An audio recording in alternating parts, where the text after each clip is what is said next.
It was a day off today for the team. They have joint practice tomorrow, and it's gonna be good. They have joint practice with the Minnesota Vikings for the next 2 days, and then have a day off, and then game day on Saturday. So we're very close to our second game of the year. Players in Minnesota, so a little day off. Early morning on the West Coast. It's like 8 o'clock a.m. is when they have their practices. A little earlier for us. It's a little bit, different time zone. But today I want to talk about Trey Lance and the fact that the Trey Lance hype train is starting to build. So we're going to talk about Trey Lance and the media kind of starting to catch on to the hype. The media is starting to, like I said, the media is starting to kind of build and switch the narrative. They're switching the narrative that we've kind of come to know over the offseason. This offseason, Trey Lance is ready, arm fatigue, all the national media, discrediting Trey Lance and he's not ready and all that stuff. It's kind of changing. It's kind of changing. So we're going to talk about that today. Wait for a few people to kind of get in. How's everybody going? How are we doing? Hit that like button on your way in. I want to say appreciate the support. We're getting close to 3,000 subscribers, and I really appreciate it. So let's get to it. Again, the Trey Lance hype is starting to build. And I said this was going to happen. I said that Trey Lance, these media, in the offseason, they got to write something that they're going to start saying whatever they got to say because they got stories to write. And the media likes to stir the pot and be negative. And now they're realizing, we might have been wrong. They are wrong. They're like, we're going to look like dummies. So they're trying to catch on to the hype and spin this and make it a positive thing because they don't want to be left in the dirt. They don't want to be left behind. This media is starting to realize Trey Lance could be the next big thing. So we're going to get to all that. My man Kevin, what's good, baby boy? Welcome to YouTube. Yeah, welcome. Welcome to YouTube. Here we are. So over the last few days, there's been a lot of reports. Bill Barnwell from ESPN, he made a big article, not a report, but he made a big article about it, saying he thinks Trey Lance could be an MVP. He has superstar written all over him. He has this great team around him. And then today, who else said it? It was on ESPN Get Up, and this analyst, let's take a look. Let's pull it up. So ESPN Get Up. Let's see, where is it at? I know I saw it this morning. Where's it at?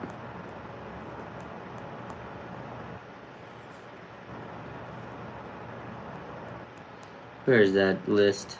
Where is it at? Where's it at? I know we posted it somewhere.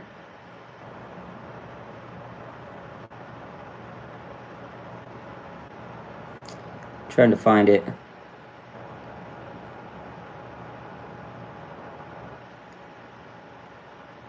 There it is. Get Up ESPN this morning. So Chris Canty on ESPN this morning says he's expecting an MVP caliber season for Trey Lance. He says, my bold prediction for the season is that the 49ers will represent the NFC in the Super Bowl. That's how confident I am in the 49ers and the development of Trey Lance. Then he goes on to say that he has a great team around him. And, the Niners are just built this great team. They got a great coach. This is kind of the stuff we've been saying all offseason, that the team is great around Trey Lance. They have Debo and Kittle and this defense and Kyle Shanahan, creativity. But now the media wants to get into it and say, oh, yeah, we know Trey Lance is going to be good. It's like they're trying to sit here before the season starts and say, oh, look, see, we're behind Trey. Because if he blows up and goes, and has this amazing season, they can say, oh, see, I told you so.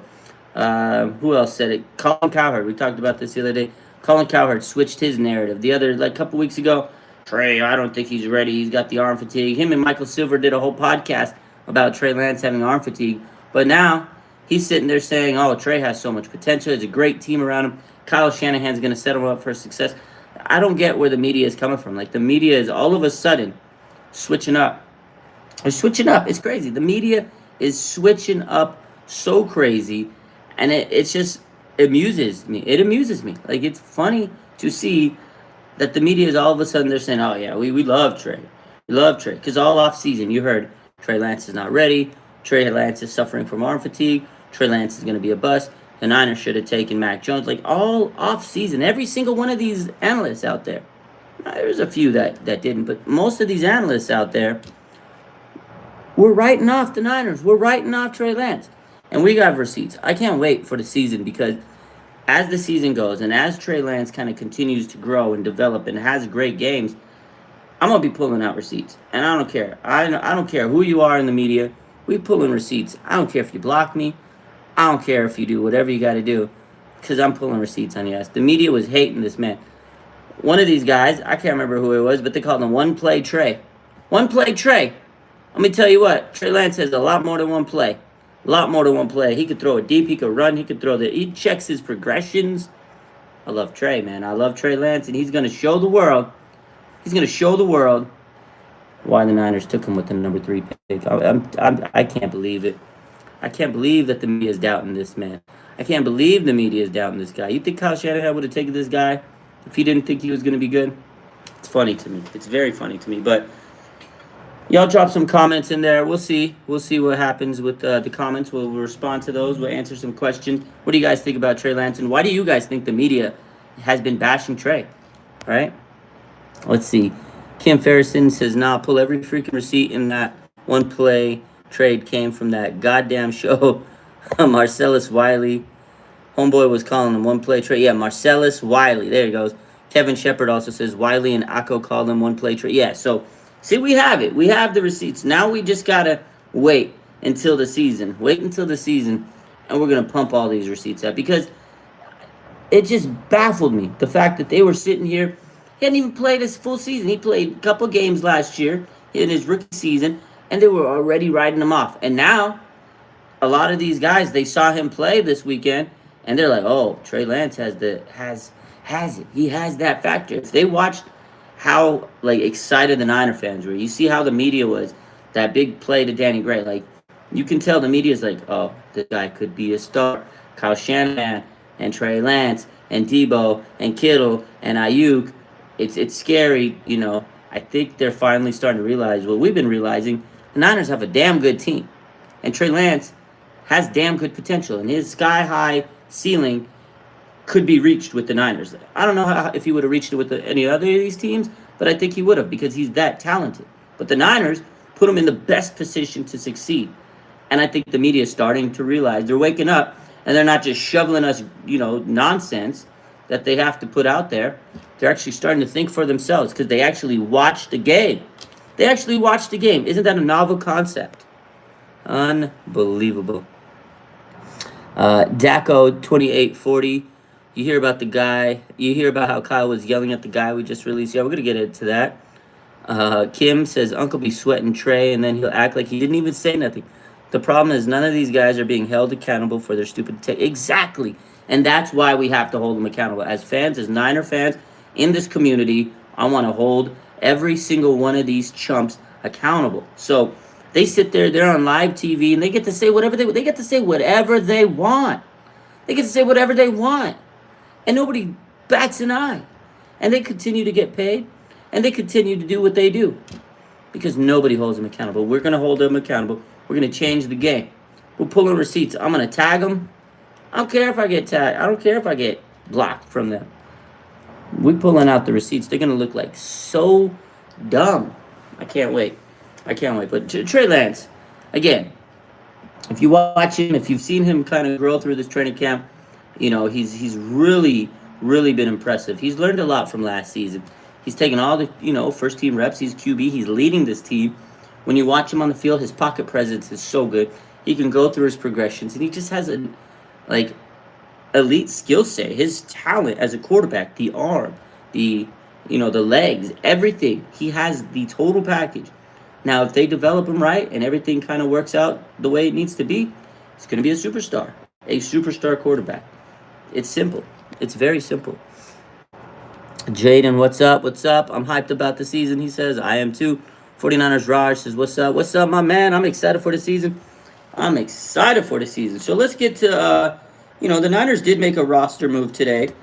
They had to trim their rosters to 85, and they released defensive lineman Robert Mdiche today. He was signed right, as training camp was starting, and they needed some depth. They had some injuries to the D line when training camp started. Arik Armstead, he got the injury, the knee sprain. They had Hassan Ridgeway, who had a hamstring strain, so they needed some depth in there. And today they made the roster decision to cut Robert Mdiche and pull up some stuff about him today. So I was a little surprised because I thought he played pretty good, in training camp.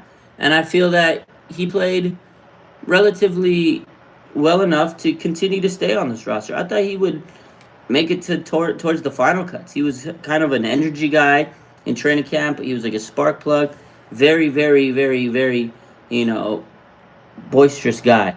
You could tell he just wanted everybody to get hyped up. He was always out there. He made his name, his presence felt on the sideline. When the fans were kind of dragging, he would yo, let's go Niners, pumping up the guys on the sideline in training camp, and he looked pretty good. He didn't look bad. He was a nice little veteran, but again, it was kind of questionable. They released Darcus Dennard yesterday, and they released Robert Mdiche. I think both of those guys could still be on the team and moving forward. They're two veterans. I think there was other guys that could have been cut before him, but again, maybe they figured they weren't going to make the team long haul. These guys wanted more time, more minutes. They didn't want to waste their time. I mean, that's one way to look at it because they're veterans. Who knows? Who knows? But I don't know. I'm not going to lie. I did feel a little weird when they cut him because I was like, I just didn't expect it. I didn't expect it. I didn't expect him to get cut. But again, was he going to make the final roster? Probably not. So I guess it's not that big of a deal because if he wasn't going to make the final roster, they might as well cut their losses. Again, they needed depth, right? Hassan Ridgeway is pretty much, back to shape. They're saying he's kind of back into the fold, and you can't cut him. You got to make a cut, and that D line depth is very, very deep. So that could be another reason. They have a lot of D linemen on this team. You look at this roster and you're like, wow, the depth on this D line is insane. Who could they cut? And who are they going to keep on this roster? So eventually, some of these D linemen are going to get cut. And that's what came down today. That the D linemen on this team are all capable of starting somewhere. But you can't keep all of them. So they cut ties with Mdiche. I did hear somewhere, let me see. I was reading somewhere, I can't remember who said, but someone was saying that I guess they were yelling at him. Like Kyle Shanahan was yelling at him, right? I was surprised because again, I thought he had a good camp. But hey, maybe a good camp isn't all that Kyle Shanahan wants. And he is a veteran, and sometimes when these veterans kind of come on late onto the team, they don't always make that roster. It's kind of like Clinton Dix last year, right? Veteran guy, we were excited. We thought he was going to make the roster, and they cut him. It was kind of a surprise cut to me last year, right? But they have younger guys that are cheaper, and you develop them. So, Niner by Nature, what's good? Sir Lance, the king of the NFC. We know the vibes. Niner by Nature says, Burford is going to be a Pro Bowler this year. I think so. I think he might be a Pro Bowler. I don't know about this year, because you know how the NFL is with these rookies, but I'm telling you, this guy is a special player. Special player. Trey Lance is definitely going to be a star. 100% he's going to be a star. We know it. He has all the tools in the world to be a star. Excited about Trey. I'm excited about Trey.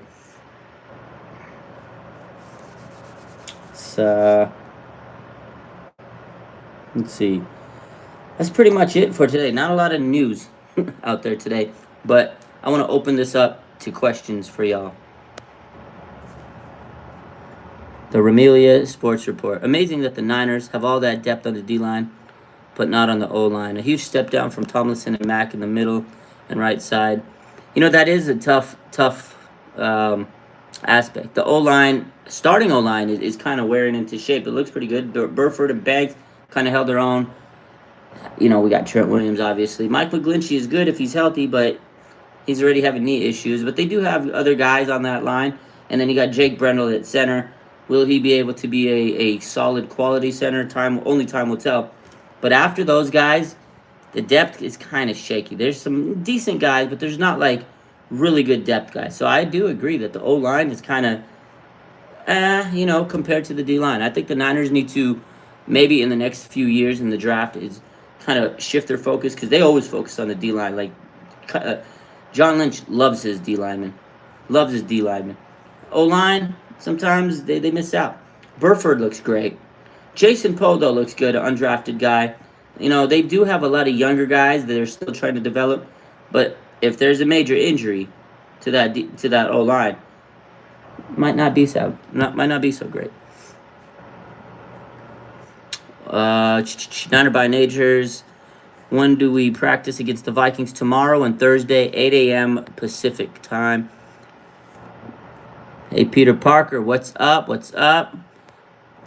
Clar says, Raj, not sure if you talked about this, but I think we'll be fine with Odom taking over for Jimmy. Man, I don't know about that one. I think we definitely are going to miss Jimmy Ward if he misses an extended period of time. If he misses a week or two, not too worried. But if he misses an extended period of time, I don't believe in Odom replacing him. Odom has looked like a special teamer. He's a special teamer. Not bad. I don't hate him. But he's not Jimmy Ward. He doesn't have the coverage abilities. He doesn't have that communication. He doesn't have that vision on the field like Jimmy Ward. I think Odom's a nice veteran. He's not Jimmy Ward. Jimmy Ward is a top 100 player. And he's a damn good one. Jimmy Ward injury is a little bit more serious than I think people understand. Hamstrings are very pesky. They're tricky injuries. And I think George Odom, I don't know if he can hold it down for Jimmy Ward. I don't know. I think Tarvarius Ward, I know this is an unpopular opinion. I think Tarvarius Ward might be able to hold it down. I know he didn't have that good of a showing against Green Bay, but I think it was his first game back from a torn Achilles and, a little rusty. Got to get those cobwebs out. Now, if he gets burned again this week, then I'm in kind of shambles. Then I might be worried. Right now, I'm not too worried. But if Tarvarius Moore has another bad showing, I'm going to be a little bit stressed out. We'll see. Bay Area Inside, King Raj, what's good? Let's go. Happy Tuesday. Happy Tuesday to you, my man. I'm excited, man. Hey, Peter Parker says, I showed the wifey the video of Chris Canty today, and she said that everyone needs to stay off the Trey train if they weren't on it from day one. I said, damn, that's why I married you. You know what? Your wife's a real one. And that's exactly it. That's exactly what I've been talking about. If you weren't riding on Trey, and if this media wasn't riding with Trey to begin with, then don't sit here and pretend that you're a Trey fan. Because most of these guys that are sitting here backing him now in the media, we're discrediting him 2 months ago. Literally 2 months ago. So if you weren't standing up, if you weren't sitting here and talking up Trey and hyping up Trey, don't be sitting here now hyping him up when it's a popular thing to do and you're like, oh shit, if I talk about Trey, I'm gonna get some clout. When he's doing good, people start posting about him and they get a lot of clout. They're using Trey Lance for their own benefit. That's all. That's it. Because what happened? Everybody's reposting it, everybody's sharing, everybody's retweeting it, and he's getting his clout off of it. That's what this media does. That's all the media does. Tired of this media using Trey Lance. They used him in a negative way, and now they're going to use him in a positive way. Unbelievable. Clar says, we'll be fine. Not the best option, but nobody on this team is another Jimmy, unfortunately. That's the one way to look at it. That's true. Jimmy Ward is 101 on this defense. Tough to replace him. That's why I hope he doesn't miss too much time. Nana by Nature says, what's your predictions on what's going on to happen in these Vikings practices? Joint practices are pretty intense, man. They're actually very intense, usually, because, these two teams are out there. They want to kind of show what I got against you. One-on-ones are always a little testy. One-on-ones are a little testy. I don't think we have any fights, but a lot of times teams have fights in joint practices because they get the tempers. The competition comes out, and one team wants to prove that they're better. They start trash talking, they start dogging the other players. So one-on-ones are going to be fun. Hopefully we get some content from that. Those are always fun, right? And maybe George Kittle coming up and freaking trucking someone. I hope to see some of that. It's going to be fun to see Trey Lance going up another team's defense That is always good to see. So this is going to be good for Trey Lance because he's been going up against the Niners defense, who we've been sitting here and we've been reading all the reports. We've been looking at training camp. When you go, you see how dominant the Niners defense is. Now Trey's going to get to see another team, another defense, another look, a different set, a different scheme. This is going to be good. So now we get to see the reports. How did Trey handle himself against another team? This is a very big step in the maturation and the development of Trey Lance, and I'm excited to hear and see what's going to happen with Trey these next 2 days. His first practice, in the NFL against another team. Joint practices. I'm sure. I know last year we did the Chargers. But this is his first time being QB1. He's playing against the ones. He's playing against the top dogs. It's going to be fun. It's going to be good to see. Big time competition.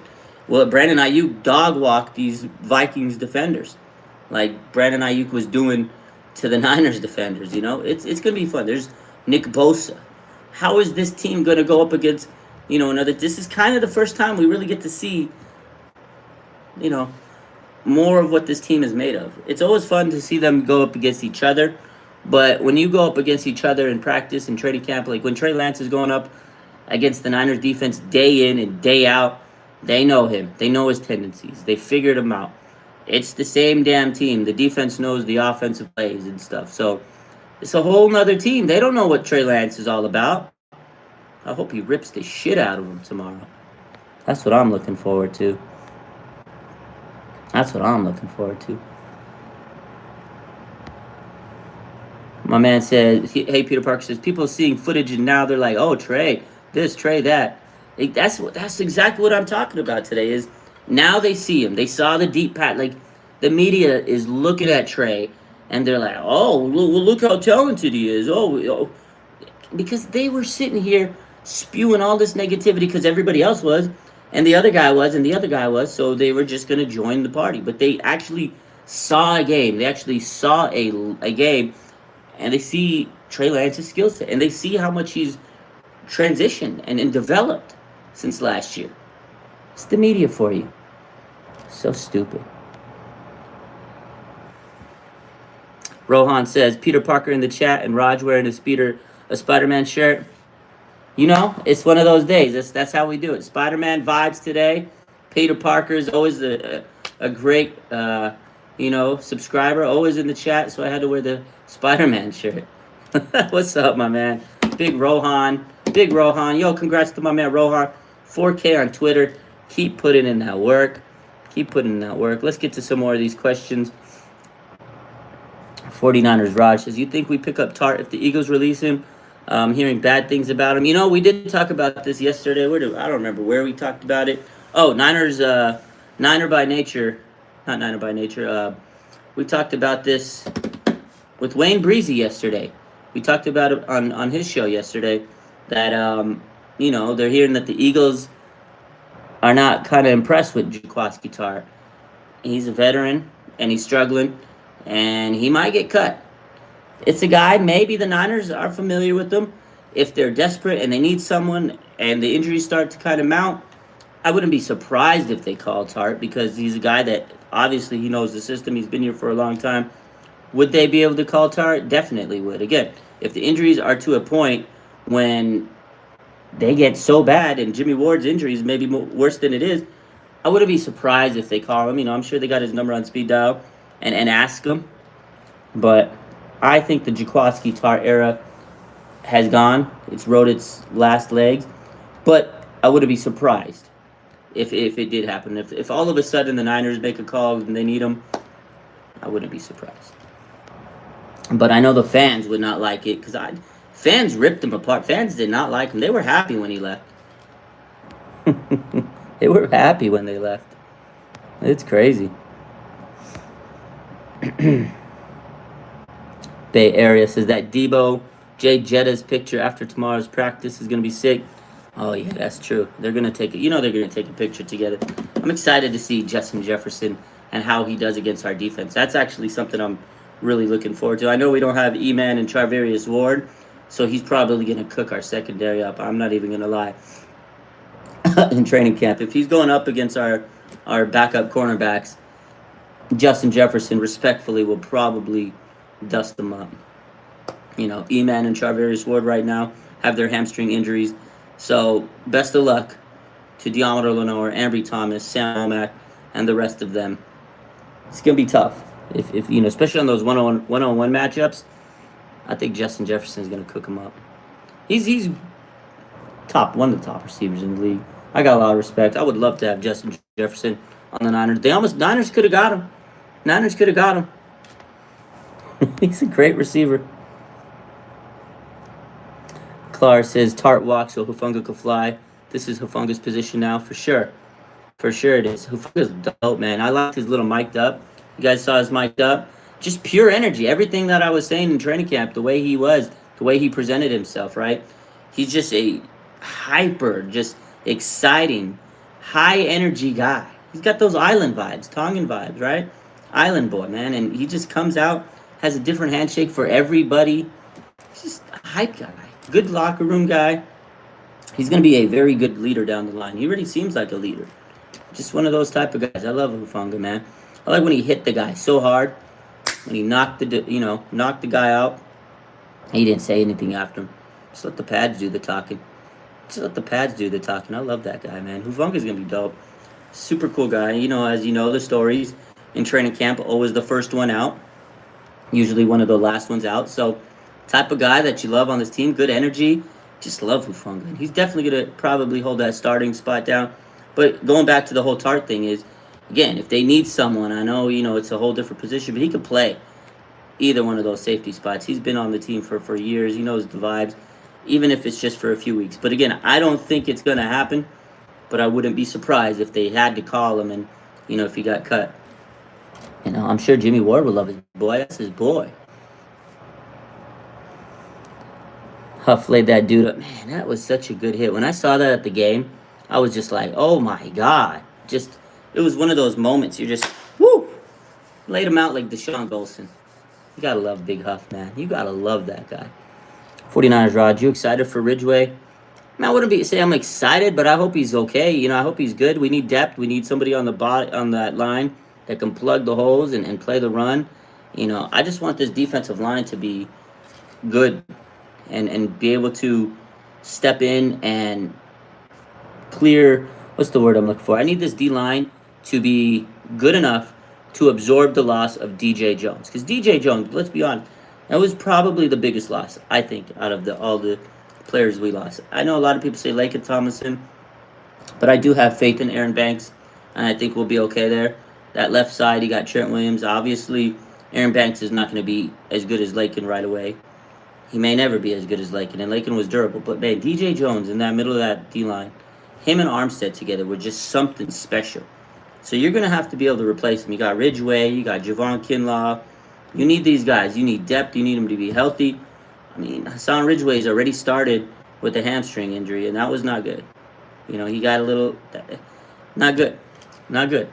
But I hope he can stay healthy because we need these bodies on that D-line. Again, it was a surprise today that they cut Robert Mdiche.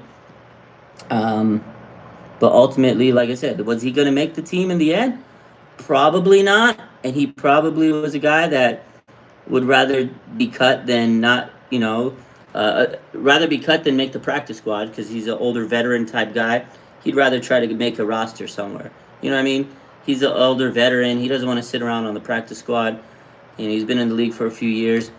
So maybe they had that conversation. So we need as many good defensive linemen out there, healthy bodies that can do what they got to do. So, hey, Peter Parker says, I got a Golson jersey, and then the next season he bounced to Tampa Bay. I never got a Golson. I always wanted one. I got a lot of jerseys where a guy was on the team, then they left. Carlos Hyde. I think everybody had a Carlos Hyde 28 jersey. Man. I got a Torrey Smith jersey, too, 82. I can't believe I got that damn thing. I got a Torrey Smith jersey. The one time I wore it, he actually had a good game. Baltimore Ravens game was the year. I think who did he? I can't remember. I can't remember the cornerback. He just burned sideline play. It was the cornerback we cut the week before. Like we cut this cornerback like a week or two ago before. Then he signs with the Ravens, and then Torrey Smith down the right sideline. Kaepernick just drops a bomb. Touchdown. Touchdown. And I was wearing a damn Torrey Smith jersey. That was his best game as a Niner. I couldn't believe I had that jersey on. Yeah, I had a big L on the jersey. I can't believe I bought a Torrey Smith. Why the hell did I buy a Torrey Smith jersey? I was hyped. I'm not going to lie. I thought Torrey Smith was going to be the man with the Niners. I thought he was going to be the man. He was terrible. He was terrible. Brian says, Hufunga's mic'd up, loves energy. That's what he is, man. Again, he's a big energy guy. Niner by nature. Do you think stingers will be an issue for Drake Jackson moving forward? I mean, I don't think so. I think it's just it was a crazy injury. You know, he was playing hard that day. Those types of injuries just happen. They're not something that's just going to recur. Obviously, it can be something where it's chronic and can linger, but I think it's going to be something where he doesn't have any more issues again. I just hope that he doesn't have any hamstring. I'm more worried about this team having these soft tissue issues, you know, on the lower extremities, the hamstrings, the quads, and these groin pulls. They're just getting way too many. We have had a ton of them. A ton of them. And I don't like that we're getting a lot of soft tissue injuries. Don't like it. It's too early for this. It's not even week 1 of the regular season. We've had a lot of damn soft tissue injuries. So I'm hoping that changes. I don't think he's going to have recurring, you know, stingers. They happen. It's football, you know. I haven't seen or heard of a guy that just always gets stingers, you know. It happens. These guys, they get them sometimes. Fred Warner's had a few, you know, in his career. He's Fred Warner. He's a beast. He doesn't miss time. You know, one thing, though, Drake Jackson, that first game, he was playing so hard, so aggressive. You could tell. Drake was trying to show, yo, this is why they drafted me. He was playing good. Drake Jackson was playing good. You know, very good. I mean, he was just out there scanning his ability to track the field and run, athleticism at his size. He's nice. Walter says Drake Jackson injury reminded me of Ronald Blair. Literally gave me PTSD. Worked so hard to track that QB down. Oh man, that Ronald Blair injury. God, that ACL tear when he got on Russell Wilson. I mean, did you remember that injury? That was a tough. He went down ACL, taking down Russell Wilson, and that was a beautiful play. Like he did. He tracked him, chased him down, and he tore the ACL. I will never forget. I loved Ronald Blair, man. I loved Ronald Blair. That guy's such a good guy. I talked to him in the DMs. I talked to Ronald Blair's dad. Ronald Blair's dad followed me for like the longest. He still does. We still talk. Such a nice family. Like I remember he used to DM me and message me when he got signed with the Jets last year. He messaged, Raj, I gotta tell you before the news is out, because we had been talking and I was like, man, it's unfortunate, you know, he didn't make the final cut on the roster on the Niners, and he told me how his injury was and how, you know, he kind of had some setbacks and, you know, they were frustrated and Ronald was going through it, you know, going through the emotions. But I remember, I'll never forget that, dude. He it was the day before, like they made the announcement, Schefter, whoever tweeted it out, or the Jets, whatever, and he messaged, Rod, guess what? We just signed with the Jets, yo. We just signed. You're gonna be the first. You're one of the first people we talked to. I gotta let you know, man. And I was like, what? Congrats! I can't believe it, man. And we were just messaging. I was like, yo, congrats! I'm so happy for him. And I was like, yo, Robert Salah, I got your boy. Like that's perfect fit for him. And then the next day, I got announced, and then I messaged Ronald. I was like, yo, congrats, man. Good luck. Good family. Good dude. I miss Ronald Blair. That injury sucked because he was so underrated, criminally underrated. I used to call him the blue-collar baller, man. He used to just come in, work hard, put the hard hat on, and grind, man. He was a very underrated pass rusher on this team. I loved Ronald Blair. Good dude. Good dude. Very good rotational player. I think eventually he could have been, you know, one of the major guys on this D-line. That injury was shit. Good guy. Good guy. Family was always so cool, always supportive of the page. And again, his dad, man, such a cool guy. Such a cool guy. Still talk to him. You know, even though he's not on the team anymore. You know, he's a Niner. His dad's a Niner fan. So naturally, he still talks to me, follows me. Another guy that I talked to, Akella Witherspoon's dad, Lucky. Cool dude. He always drops the T. He always like gives me the drama on the side. Let me tell you exactly what happened between da da da. Da. I'm like, oh, tell me. He that man will tell you all the tea you want to know. Like Kelly Witherspoon's dad. He told me some stuff. I was like, God damn. Can't tell you all that stuff. He says, Raj says he needs a Robbie Gold jersey. Woo, you know what, Robbie? Put some respect on Robbie Gold. I don't think anybody has a Robbie Gold jersey. I haven't seen anybody with the Robbie Gold. That's pretty dope. Nobody has a kicker's jersey. That is something I've never noticed. I never noticed a player with the or a fan with the kicker's jersey. I've never seen a Robbie Gold jersey out there. I see some linemen. Oh, linemen. You got to get a Trent Williams jersey. Trent Williams is a jersey that I think more people need. Trent Williams is a beast, man. But any case, that's pretty much it. There wasn't much to talk about. I just wanted to sit here and say, I hate the media for all of a sudden switching the narrative on Trey Lance. It's so weird to see. They just all of a sudden switched up. We did cut our roster down to 5. Robert M. Diche was the latest cut, and tomorrow is joint practices. It's going to be interesting to see, how they play up against each other. How are the Niners going to guard their guy? They got Dalvin Cook, Justin Jefferson, man. Good. They got some good players. So we'll see. Let's see. There's a few more questions. How do you feel about Mike McGlinchey's inflammation? I talked about this a couple days ago, Walter, and I do not like it. Obviously, I'm sure they're managing it. I'm sure they're working on getting it under control. But he had a quad tear. It's a bad injury. And everybody expected him to just come right back into the season and be great and everything's fine and dandy. Contract year, Big Mike's going to play great. Is the knee going to hold up? Is he going to make it through a full season? I don't know. He's already having some internal issues with his knee after a quad tear last year. To me, that's not a good sign. That is not a good sign. I don't know. I don't know if Mike McGlinchey is going to make it through the full season. Honestly, I am concerned. I am very concerned, and I think that the depth at that right tackle spot is right now the most critical part of this O-line. I know center is a pretty big deal, but who's going to play that swing tackle spot? I think these next 2 games are very, very, very important on making sure they have the right guy at the swing tackle, because if Mike McGlinchey has to miss a significant period of time, we need someone in there that can play right tackle very good. Jordan Mills, I think he's the guy. He looks okay. Maybe Jalen Moore, but he also has an injury right now. That's a little concerning. And Justin Skule is not... I can't believe they didn't cut Justin Skule, but I think it's because they just don't have depth at O-line with these injuries, so they had to keep him. I would have kept Robert M. Diche and Darcus Dennard over Justin Skule. I'm going to keep it a buck. Justin Skule, man. If he somehow makes this 53-man roster and has to start a game, I'm going to pray for Trey. I'm going to pray for Trey. So that's it.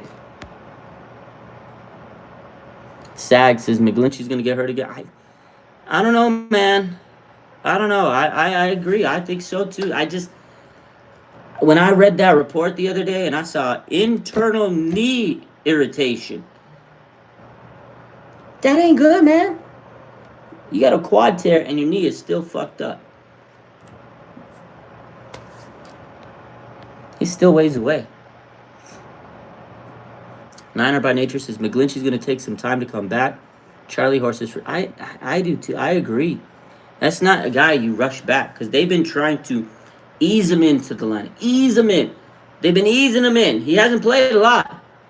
And he's already got knee problems. So, I'm a little worried. I'm a little worried. That's a great point. You think we trade for a right tackle or keep McKivitz and Mills? I don't think they trade at this point. They're going to ride with who they have, right? Mills, they brought him in. They brought in Mills for a reason. I think that was a guy. They were like, okay, McGlinchey, we need some insurance. And they brought in that Jordan Mills guy. Jordan Mills is not bad. I like him. In training camp, Jordan Mills was so impressive. He was one of the better linemen out there. I mean, his one-on-ones, he was stonewalling everybody. I think Jordan Mills is going to win that swing tackle. Colton McKivitz will be on the team because he's a little versatile guy, but I'm not the biggest Colton McKivitz fan. I mean, yeah, he's okay, but he'll make the roster because they need depth. They absolutely need depth because you got Jalen Moore and Mike McGlinchey, both are kind of hurt. So you need McKivitz there. He's your ensure he's gonna make the team by the fact of the matter of they have injuries. But I think Jordan Mills is the guy that will be swing tackle. So I'm telling you, I'm more concerned about right tackle than anything on this line because I think Burford's great. Aaron Banks, Aaron Banks has really come into this offseason and attacked it. Shout out to Mr. Aaron Banks. I salute you. You have come in, transformed your body, and you look damn good, Aaron Banks. So, my man C Mac, what's good, baby boy? Let's go, C Mac on the YouTube. What's good, man? He's joining the party late. What's good, faithful? Shout out to my boy C Mac. Follow that boy on Instagram, man. He's doing big things. That's my boy from the Quad Box. Let's go. Let's get to some of these comments. Niner by nature, Burford at right tackle and Poe at right guard.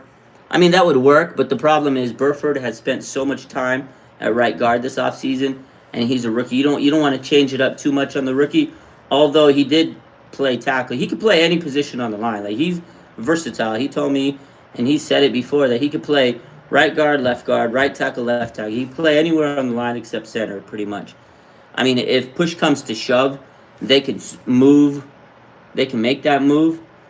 You just don't want to keep changing people, especially as a rookie. Jason Poe, he looks good, and I think that guy can definitely make the roster. But if there's going to be a guy that they put on the roster and move around, it's Dan Brunskill. We all know Dan Brunskill is that Swiss Army knife, but he also has a hamstring injury.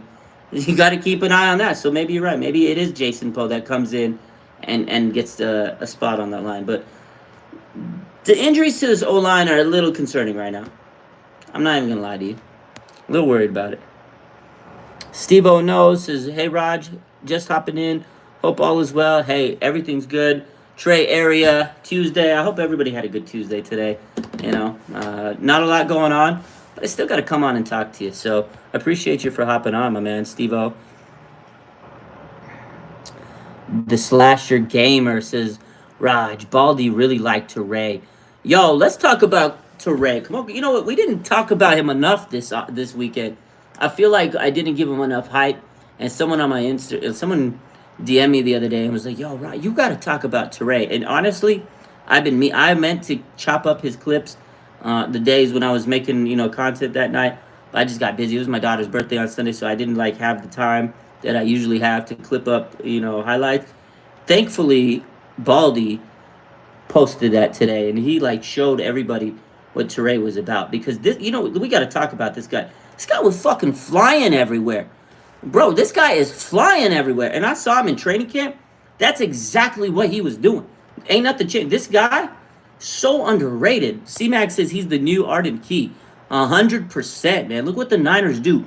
They take these guys. Chris Kasurik gives them the keys, and he figures out how to put them into this D-line, and they just eat, man. Teray was flying. Just flying. Dude was underrated. He was a big-time standout of that game on Friday. And he was doing that in training camp. I'm telling you, Kamoga Teray was doing that every single day. I mean, I was watching practice, and I remember, I'm just writing notes, and I'm like, was that Teray? Was that Teray? 53 Teray? I'm going to tell you this, because a lot of people said, he shouldn't be wearing that number 53. That's disrespectful, Navarro. But you know what? He's making himself look damn good in that 53. If you're going to wear that 53, you got to rep it well. And Teray is repping that 53 like cash money, man. I like this guy. He's a big-time grinder. He has a high motor. I love this dude. He was fucking flying that game on Friday. You're right. That's the guy we need to hype up. I mean, he's not going to be a starter on the line, but he's a great rotational guy. And it's just like C-Mac said, like Arden Key last year, when he came in on certain spots, he was working, man. And that's the thing. The Niners have so much depth on the D-line. They just move and move and move, and then they rotate a guy, put in a new guy, fresh legs, and they are high motor guys, man. Jesus. Killing me, man. My man C-Mac says, what days joint practices? So tomorrow and Thursday. 8 a.m. Pacific. Early. Early. Early. Your boy will be covering it.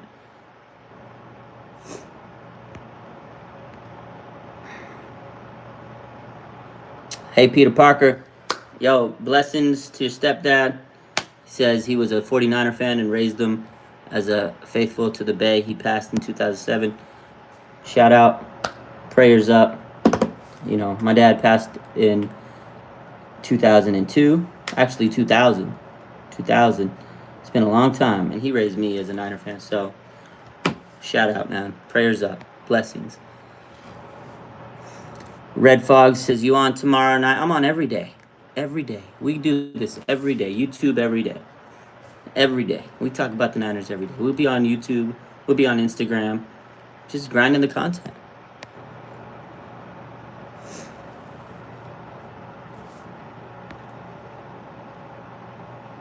Walter says, Charles Omenihu or Teray for the start opposite of Nick Bosa. I think Omenihu's a guy that they're going to rotate him on the line. He can play kind of like inside. He can play outside. He plays everywhere. But I think Omenihu's a little bit ahead of him on the depth chart. But Teray will probably play a little bit.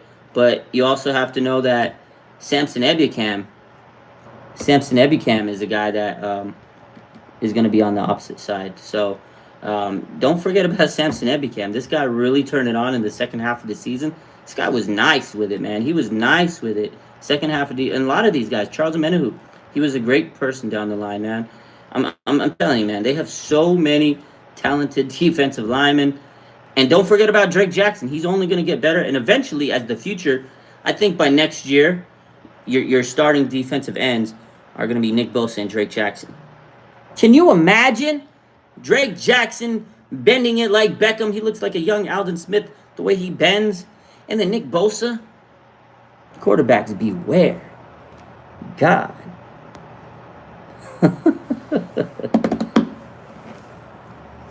The coach, he didn't know I was on YouTube. We started it, baby. We started it. We grinding, man. In 2 months, we pulled this page up to almost 3K subscribers. I love you guys, all of you. Seriously. We've been grinding, putting in that work. We're doing this full time, and we got 3K subscribers, man. I say it every day, but I can't thank you guys enough, man. Like, this is my passion. You guys know how much I love this team. I wouldn't be covering this team and posting all that shit every day if I didn't. So, this is it. YouTube grind, man. We're doing big things this year. Hey, Peter Parker. I know how you feel, man. You miss him every day. I miss my dad every day. I know how it is, man. It's tough stuff, man. That's the biggest unfortunate part of this life when you lose a parent, man. It ain't easy. But you know what? You always have him in your heart. And he's always watching from above, man. So trust me, they always got you. And you know the crazy thing is, when my daughter was born, I feel like that was him coming back in another.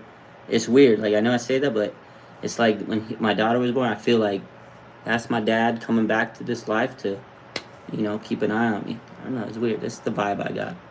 So, the Slasher says, what happened to all the Shanahan haters from last year? You know what? That's a good question. Where they at? I'm gonna keep it a buck. I did criticize Shanahan a lot. I never hated the guy, but I did criticize him. I said, you know, he needs to step up and win a game and do certain things that can make him a better coach. Like, there's certain decision making. And I'll be honest, man, Shanahan has really, every year has gotten better as a coach. You know, he was a young head coach. He was always a coordinator. And I think when he first started as a head coach, he was more of a coordinator than a coach, man. Right? My C-Max says Vlad wanted him fired at 3-5. We remember those days. Everybody wanted him fired. Remember 3-5? We wanted him fired. But I think the thing is, Shanahan has learned how to battle back from adversity. When he first started as coach, it was more about his offense and being a genius and being, you know, innovative. But I think now he's figured out what it is to be a coach more than just a coordinator. Because for years, he was just a coordinator. But it's a whole different ballgame. You have to lead these guys. You have to teach these guys. You don't just call plays. You know, having Mike McDaniel last year as an actual coordinator was huge because he stepped into a bigger role. I think he realized, I'm a coach, man. These guys are 3-5. They need my guidance. And he took them to the NFC Championship. That was crazy. That was crazy, man. That was crazy. I got a lot of respect for Kyle. Like, you got to realize, We all love Harbaugh, man. We all love Harbaugh. That whole era was crazy how it ended. The politics. Then he had Chip Kelly and Jim Tom Sula. Those two guys were garbage. But they were put in a shit position, and they did not do anything with the roster. When Kyle took over this team, him and Lynch, that roster was so bad. Come on, man. That roster was so bad. And look what they did. They built this roster. They made some mistakes. They got some bad draft picks. Dante Pettis, whatever the case. Solomon Thomas. Like, they had some bad draft picks along the way. You can't hit on everyone. But look at this roster now. Brandon Ayuk, Deebo Samuel, Fred Warner, Nick Bosa, George Kittle. Look at the roster that they've put together. Young guys. This year's draft class. It's insane, this year's draft class. Are you kidding me? Put some respect on Kyle Shanahan. He's learning, growing. He's smiling. I seen emotion. He was never emotional. He smiled and hugged Deebo after that Packers game, man. He's smiling this weekend with Trey. He was smiling this weekend with Trey Lance. He's going to let Trey Lance do whatever he needs. He trusts Trey. He's going to let him open it up because he trusts him. He knows Trey has this unique skill set that none of his quarterbacks with the Niners ever had. None of them. I respect Jimmy, but he is not the quarterback that Trey Lance is going to be. And Kyle knew it. Limited. Vanilla-ass playbook. Now Trey Lance, we haven't seen nothing yet. We haven't seen nothing yet. Triple options, motion, orbit motion, pistol. Quit playing with them, Trey. Kyle Shanahan, to answer your question, Niner by nature, do you think Kyle is going to let Trey open it up? Yes, sir. Peter Parker says, you got to be a leader of men, and clearly he knows how to do that. This team pushed through hard. Exactly. He learned how to lead these guys. There's a difference between leading by example and telling them. You can tell them what to do. You can tell someone to do things until they're blue in the face. But if you don't lead them, you ain't going anywhere. And I think Kyle Shanahan has learned how to lead these guys. And the people trust Kyle. And now they realize Kyle is their leader. He's their leader, and he has emotion, and he smiles now. And he loves these guys like a family. He's their father. It took him some time to get where he needed to be as a coach. Because I'm not going to lie to you. When he first came in, he wasn't the best. But he was trying, and he was working hard. And I respected him because I knew he was a good play caller, a good offensive mind. But now he's kind of put everything together. Good offensive mind, an innovator, and a damn good leader. He's getting a championship soon. He will get a championship. Look at this team he built, man. Are you kidding me? Look, after the whole NFL 100 is done, we're going to have probably like 7 players in that top 100. That's crazy. And that's Kyle Shanahan building this roster. That's Kyle Shanahan's fingerprints on the top 100, man. Are you kidding me? Top 100. To have that many players. We got Kyle Juszczyk.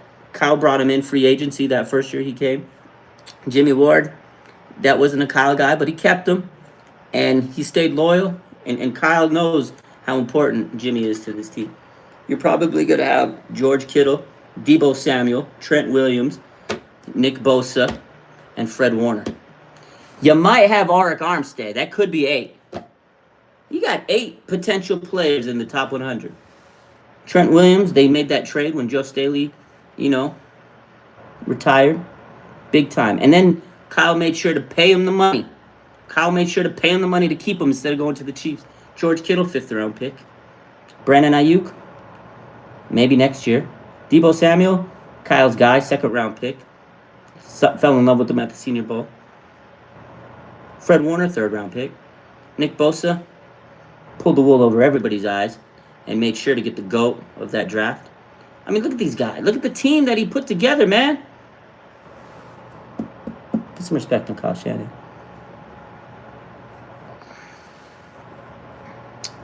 Kalar says, I'm getting 2019 vibes this year. I feel it. I'm getting 2022 vibes because it's a whole new I'm telling you, it's something special. And I said it the other day after I was at that Green Bay game. Like, I was sitting there, and I've said it a few times. I got this vibe, man. I got this weird chill came over me. I don't know. This team is special. Like, the way that they're, supporting each other, the brotherhood, man. Like, Trey Lance. The leadership he has. Like, the leadership Trey Lance has, man. When he went out there, he made sure to get Danny Gray's touchdown, catch the ball. He made sure to get Brock Purdy's touchdown pass, the ball. Like this guy's 22 and he's already like doing these big like nobody thinks to do that. Nobody else ran to go get that ball. Nobody else ran to get that ball. Trey Lance did.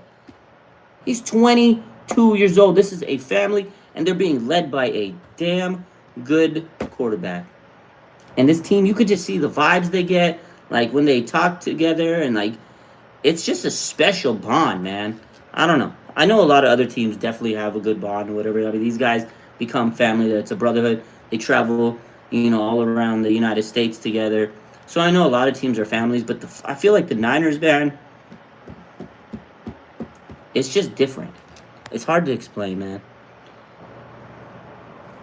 49ers Ross says Jimmy G tore his ACL so we could get Bosa. Thank you, Jimmy G. That was tough, man. I will say that. I remember when he tore that ACL, I was like, are you kidding me? Because when Jimmy was on this team, when he first came in, he took the team over, the 5 games he won, and the end of that year, and everybody was hyped. Jimmy, the hype train was insane. Jimmy G, the franchise, oh my God. The Jimmy G, the hype was insane. Signs the big contract. We are hyped. Everybody was crazy. Tears the ACL. And it changed. But now we are back to another point where we're like so excited again. It's like it cycled back. Trey came in and I feel like the franchise has been revitalized, injected with enthusiasm. That game Friday when Trey Lance came out, people were giddy. They were smiling. They were cheering. People were going insane. When he came out to the field for that first snap, you could tell everybody was like, yeah, this is the guy. This is Trey, baby. And it was good to see, man. Good to see. The Slasher says, the winning a championship for Shanahan will stop the gray from growing. Yeah, he's been... but look at the roster he took over. The years and years of stress, and he's aged a lot. But I feel like it's getting to a point where he's slowed down. The game is slowed down for Kyle, and he understands it more. And I think he's, again, become a good coach. And you got to realize, there's so many coaches that took him a long time to win a championship. Like Andy Reid, perfect example. This guy got so close, so close. He's an innovative offensive mind. Like Andy Reid, to me, is very similar to Kyle. Good offensive mind. He got so close, but he never could push it in, and people wrote him off. He's a choke artist. He's never going to win a big ring. And then he built a team, the Chiefs, and he unfortunately had to beat the Niners to do it. But I'll tell you what, man, Kyle Shanahan, when he finally wins that championship, they will never be able to deny him. And he's going to be among the top coaches in the league. They're going to say, big offensive mind. This guy's such a good, developer of talent. Look at the roster he puts together. Kyle's going to win that championship, and it's going to be so much vindication. It's going to be great. It's going to be great. It's happening soon. All right, let's get to some questions. Niner by Nature says, get Trent Williams a ring. We need to get that, man. We couldn't get Joe Staley a ring. We better get Trent Williams a ring, 100%. SF Niners for life. I'm excited to see more of McCreary ball on Saturday. Me too. Love the guy. Again, he's a guy that was killing it in camp. He stood out on Friday, and he's got 2 more games in the preseason to go out there and be a preseason warrior. Definitely the future of this team. I think he'll make the practice squad.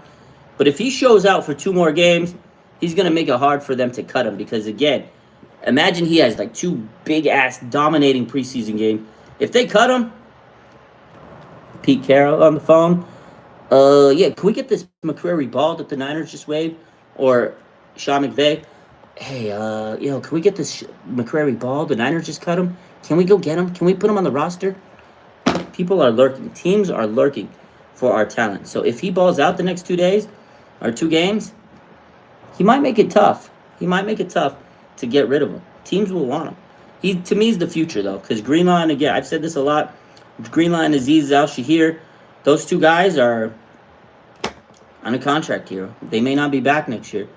McCreary Ball is the future of our linebacker corps.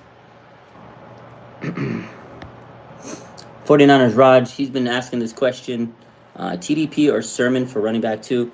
That's a great question. Now, I don't know. What do you guys think? Who do you think, TDP or Trey Sermon? I feel TDP, they drafted him for a couple reasons. To put pressure on Trey Sermon, who didn't have the greatest rookie year, redshirt in a way, injuries, he struggled a little bit, might have been mental. He came into camp looking phenomenal. He looked great, had a good camp. Didn't look too hot in that first preseason game, but it's one game. I want to see him do a little bit better this next game. This is a big game for him. It might be mental because there are running backs putting pressure on him. And TDP looked good. He flashed some skill. I mean, it wasn't amazing, but it was a good first rookie performance for a young buck, right? Definitely needs to slow down the game. He needs to work on his vision, but TDP just looks slow. Or not TDP. Trey Sermon looks slow. He looked very slow compared to TDP. And then the other reason they got TDP is forget because the Niners run so much, they're physical, and all the running backs get hurt. Last year we went through week after week where we were signing guys off the waiver wire. We needed running back depth. Elijah Mitchell was great, but he missed 6 games. And Elijah Mitchell already has a knee issue. He had knee surgery this offseason, and he had a hamstring strain, right? And I don't know if Trey Sermon is like the guy that can run in Shanahan's. Like, he's not like other guys, you know? TDP has that bounce. He can hit the edge. He's tough inside. I don't really see Trey Sermon like having that speed that you need. I don't know, man. Again, it's just didn't have that burst. Just didn't have that burst. I don't know. It's a toss-up. Everybody's kind of, you see, it's a toss-up in the comments. Jeff Wilson is that guy, says Walter. Jeff Wilson makes the roster. They like him. He's loyal. He's a touchdown guy. Good red zone machine, a weapon. And I think Shanahan feels like he owes it to him because he didn't make the roster really last year because of injuries. You know, he was injured on the injured reserve, whatever the case was. And I think Shanahan wants Jeff Wilson, and he has his speed. He has his burst back from what he looked like in training camp. So we'll see. It definitely is still a position battle that we have to keep an eye on. Like, running back is a battle right now. Trey Sermon has to have 2 good games. I think he really needs to string out 2 good games. He just hasn't had, like, a good performance since he's been on the Niners. Or again, training camp, he looked phenomenal this year. Looked like he turned things around, but has he done enough to win over Kyle Shanahan? Because Kyle, he's tough on these guys. Because you remember what happened to Brandon Ayuk? Everybody expected Ayuk to be that guy. And then he wasn't, you know? The Slasher says, TDP unless Sermon shows something the next few games. I mean, if TDP continues to go and play the way he did and grow from that, he might make it hard on Shanahan. But you got to also realize Shanahan's not just going to hand the job to a rookie. So it's a battle. It's still a battle. I think Trey Sermon has the chance to prove himself in these next 2 games. Kyle said he liked what he saw. You know, he said he hit the hole with aggressiveness and stuff. I mean, maybe he was just gassing him because he didn't want to say anything mean. But I don't know. I didn't see anything good from Trey Sermon. I like Jordan Mason personally. I hope they don't cut Jordan Mason. I think that if they do cut Jordan Mason, that's the guy that will get claimed by someone before they were able to put him on a practice squad. I hope they don't cut him. Maybe I should stop talking about him so other people that are watching me live would say, oh, this 49ers account says Jordan Mason. You know what? You know, if you're watching and you're a Rams scout, Seattle scout, or Jordan Mason fucking sucks. He's terrible. Go get Jermichael Hasty. He's amazing.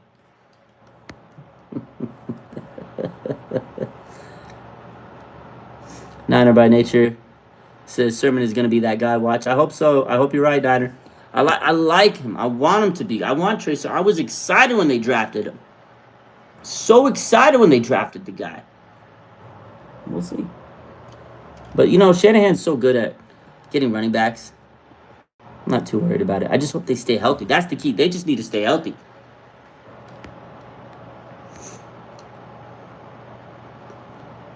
Let's take one more question or 2 more. It's been over an hour. Wow, this has been a long stream. This was a good, fun night. See, Clark says, Packers struggling on offense. Rodgers pissed his receivers are fresh to the league. I see the Packers stepping back this year. That's a good take. They do have Aaron Rodgers, so I feel like that's going to win them a few games. But their team definitely, without Devontae Adams, it's going to take them some time to get that footing, you know, at receiver. Aaron Rodgers is going to be a little frustrated at times. Until he finds a guy that he has rapport with and like is able to lock on, it's going to be a little tough for that guy, for Aaron Rodgers and the Packers. Like, let's be honest. Devontae Adams is a huge lot. I don't think the Packers are just going to run away with that division. It's going to be a little bit more competitive. It's not the same Packers that we've seen over the years. I mean, they have a good coach, and I think they'll figure out ways to, get guys involved. Obviously, it's Aaron friggin' Rodgers. He's a great quarterback, and I think they'll be pretty good. The NFC's kind of weak, so they'll make the playoffs. But I'm telling you, man, the loss of Devontae Adams is going to hit them hard. Hit them hard. You know you made it when you have rival scouts examining your pay. You know what? That's when you know you made it. Sermon is a late bloomer. Get hasty. He's amazing, especially in the. Yeah, I see y'all already. Y'all know the vibes. Oh, man. That's funny. Let's see. This is the last question of the day. This is a good one. The Slasher Gamer says, Raj, unfair in my opinion with all these rumors coming about Jimmy, coming out about Jimmy now. So he's talking about the rumors of Jimmy. There's a couple things. We talked about this a little bit yesterday. Jimmy Garoppolo ghosted the Niners. He vanished, right? The reporters are saying, I think Peter King wrote this article. Pro Football Talk talked about it. A couple other people have talked about this. So apparently, since Jimmy Garoppolo, the year he signed his big contract, 2018, big time deal, one of the big quarterback contracts of the last few years. After he signed, he ghosted. He vanished. They couldn't reach him. They tried to call Jimmy. Yo, Jimmy, where you at? No answer. They sent him a text. No answer. They DM'd him. They sent him a Snapchat. They did what they ever did. They did everything. They sent him a fax. They sent him an email. He didn't respond to one of them, is what the reports are saying. He vanished. He ghosted him. And he's done it multiple years in a row, every offseason. Kittle used to joke about this. He says, oh, Jimmy never returns my text. I think it's more than a joke. I know a lot of people are saying it's just a rumor. They don't think it's true. I think it's true. I think it's true because we've had other people. Martellus Bennett, thanks, Niner by Nature, says that Jimmy had some character. He said it in a different way than I would say it. He said he had some character issues, in terms of responding back to the team. A lot of people didn't like Jimmy on the Patriots from what it came out of years down the line. And I've heard other reports. I've heard people that know the team, like, personally. Like, I have people that are in the know. And they told me the same thing. Like, Jimmy doesn't respond to stuff. He doesn't text back. He's a bad texter. I'm not going to sit here and say I know everything. But I don't think those are false reports. I think it's true. I think it's very true. I don't think those are false reports because we hear nothing from Jimmy in the offseason. You know what? Offseason comes. He doesn't post anything unless it's an ad. He does nothing to make himself known. He goes quiet. Look at his social media. He doesn't tweet. He doesn't go on Instagram. He doesn't do anything. Most of these players are posting videos and their stories and all this stuff. He doesn't post any of that stuff. It's very rare when we see him out in social media during the offseason. He's a very quiet, mysterious man. He's a man of mystery. And I don't think that it's just a rumor. I think that holds weight. I think Jimmy Garoppolo definitely ghosted this team for years. Took the money and dipped. It's unfortunate after his ACL tear. I think that made him take a step back in his development. But I don't know. I do find it weird that these reports are coming out and, the team hasn't said anything to dispute it because I do remember John Lynch and Kyle, they said they tried to get in contact with him and they said it's very difficult. They said it at a couple of press conferences a couple of press conferences ago, a couple months back. They said Jimmy's a hard guy to call, get a hold of and, they don't communicate. This is what he said. I think Lynch said they don't really communicate too much in the offseason. They communicate when they need to. You take it for what it's worth. I feel that John Lynch and Kyle Shanahan and the rest of this team don't really speak to Jimmy that much in the offseason, and I think it's because Jimmy doesn't attempt. He doesn't make the effort. I don't know. Hey, Peter Parker says we saw him at Hooters. We did see him. I don't remember who posted that picture, but it made its rounds on social media. Jimmy Garoppolo with the young fan at Hooters. I guess his rehab was going pretty good, huh? Fucking Jimmy, man. Manny says Jimmy cares more about getting paid than getting better. I don't know, man. It's weird that you just never see him putting in those, workout. I mean, of course, I'm sure everybody's doing their thing, their rehab. They don't have to post their videos, but you just never see that stuff from Jimmy. I don't know. It's weird. Last dig on Jimmy before we cut. Yo, get it out of your system. I love you, Jimmy. He's always on TMZ. Y'all are crazy.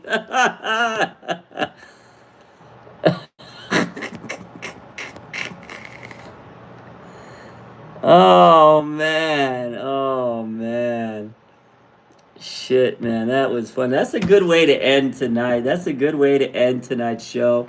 That was fun times. This was a good one. I hope you guys enjoyed Tuesday's extra long show, 70-minute stream. This was longer than a regular day, man. We got to do this a little bit more, a little longer episodes. But during the day, when it's like a big news day, it's harder for me to go live because I got to go on Instagram and all this posts and stuff. So, yeah, it was good to have a day off today and put all this content out there today. So, we're going to be live on YouTube again tomorrow. I'll probably go live on Instagram a little later. Let me go make some dinner and then we'll chop it up with Smitty a little bit. But yeah, we're grinding YouTube every day. I'm trying to figure out like a specific time to do YouTube I want to do every day at a certain time because I feel it's better that way. So you guys know, oh, Raj is live at blah blah blah time. Like a certain time every day. I think it's just better so we can like make it. We get more engagement. We get more viewers. We get more people chatting, and I think it's just a better experience overall. So I'm trying to figure out a time that I can designate to make this daily YouTube live, a thing. I've been live every day on YouTube, but the times have been up and down. So we'll see. We'll figure that out. Hit the like button, subscribe. I appreciate you guys. 49ers Raj says, you still talk to Leon? Yeah, I still talk to him. He's doing okay. He's definitely stressed out. Tough break for him. But I hope nothing but the best for Leon moving forward. And again, I appreciate you guys. Have a good rest of your night. I'll try to get on Instagram. What time is it? 6:30 my time. Give me an hour, and we'll be live on Instagram. I love you guys. Have a good night. Bang, bang. Not a gang.